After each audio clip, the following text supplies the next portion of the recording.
Mesdames, Messieurs, bonjour et bienvenue à ce nouveau numéro de Nu Magazine, essentiellement consacré à la province du Nord Kivu. Donc en premier, nous allons parler du PAM qui procède à une distribution des vivres aux populations déplacées du territoire de Masisi dans le Nord Kivu. Nous serons cette fois à Goma pour parler de la MONUSCO et du PNUD qui assistent les pensionnaires de la prison centrale de cette ville. Et enfin, nous allons nous intéresser à notre rubrique Écho de l'Est où la police MONUSCO forme la PNC sur la police de mine. Mais d'abord, ce deuil qui frappe la brigade d'intervention des Nations Unies au Nord Kivu.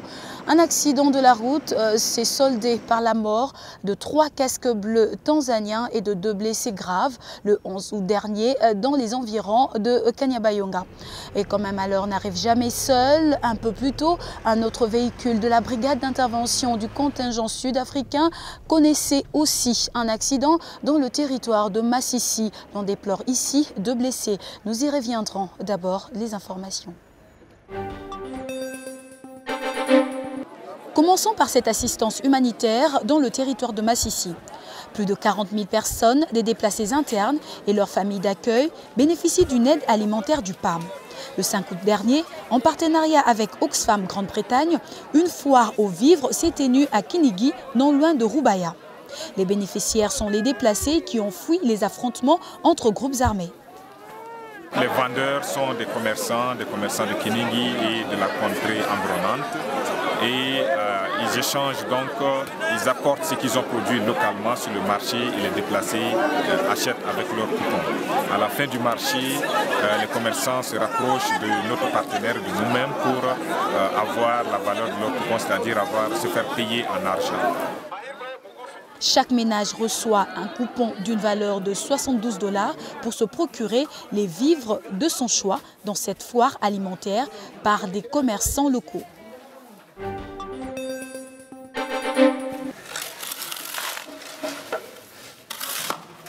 À Goma, après 6 mois de formation, les détenus de la prison centrale de Monzende vont désormais pouvoir se prendre en charge. Les activités de fabrication de blocs de ciment, aviculture et coupe-et-couture auxquelles ils ont été formés leur permettront désormais de générer des revenus pour la prison. Assurée par l'ONG nationale CAP Tujitengeme, la formation a bénéficié de l'appui technique de la section appui et assistance pénitentiaire de la MONUSCO et du financement du PNUD pour environ 70 000 $ américains. L'idée de la mise en œuvre de ces projets est partie du fait que on s'est dit que les détenus ont besoin de formation lorsqu'ils sont incarcérés. Et donc, dans notre programme d'activité, on a la réinsertion des détenus. Et on s'est dit qu'en mettant en œuvre ces projets au niveau des différentes prisons du Nord et du Sud Kivu, on pourrait non seulement lutter contre l'oisiveté des détenus, mais aussi préparer leur réinsertion dans la société. Le président de la Commission nationale indépendante était à Goma. L'abbé Malou Malou a rencontré le 9 août dernier les organisations de la société civile du Nord Kivu ainsi que les partis politiques de la majorité et de l'opposition. Objectif, informer ces derniers de l'avancement du processus électoral et notamment les opérations de stabilisation des cartographies et de fiabilisation du fichier électoral. Un grand travail attend tout le monde. Et pour anticiper sur ce travail, la CENI a pu déjà lancer l'opération de cartographie opération. C'est une très grande opération qui a amené la CENI à commander 5500 GPS, d'engager plus de 500 cartographes, formateurs, qu'il faut distinguer de 32 000 opérateurs. Est-ce qu'on peut craindre les... Qu'en est-il du cantonnement des rebelles Hutus des FDLR à Kisangani? Que peut faire la MONUSCO pour que ces derniers acceptent d'y aller? C'est l'un des points abordés à la conférence de presse des Nations Unies.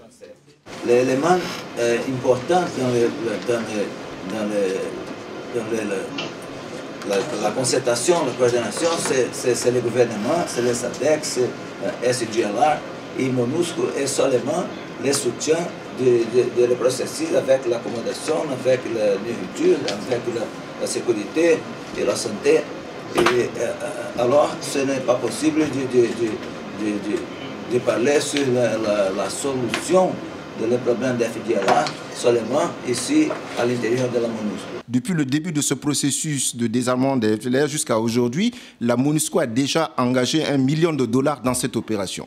Donc ça veut dire qu'on est sérieux et qu'on veut que le processus marche. Mais cela dit, c'est vrai que nous n'avons pas toutes les réponses à toutes les questions, etc. Nous espérons toujours, comme je le disais, qu'on pourra débloquer la situation et que ce transfert pourra se faire sous le leadership, une fois de plus, du gouvernement de la RDC. Les ressources naturelles sont en grande partie responsables de l'insécurité en RDC. La paix et la stabilité du pays ne seraient effectives que si l'État contrôle effectivement ses richesses. Et c'est dans cette optique que la MONUSCO a initié une formation sur la police des mines. Avant de prendre congé de vous, je vous invite à suivre la rubrique Est-Éco. À bientôt. Notre chapitre va consister à prendre les missions de la police dans les mines. Nous avons le cours ou la matière de législation minière. Nous avons la matière de l'instruction pratique par laquelle nous démontrons quelles seront les attitudes, les comportements des policiers dans l'exécution de ces missions. Nous avons aussi la procédure de la traçabilité des minerais par laquelle nous démontrons comment les minerais doivent quitter de l'extraction dans les sites d'extraction jusqu'à l'exportation, quels sont les services à intervenir et quel est le rôle à jouer par la police pour l'appui afin d'accomplir l'objectif. Notre rôle dans chaque classe, c'est de regarder comment le cours est disposé, s'entretenir ensuite avec le formateur et lui indiquer les différents points qui peuvent être améliorés ou qui n'ont pas été abordés pour la fois suivante.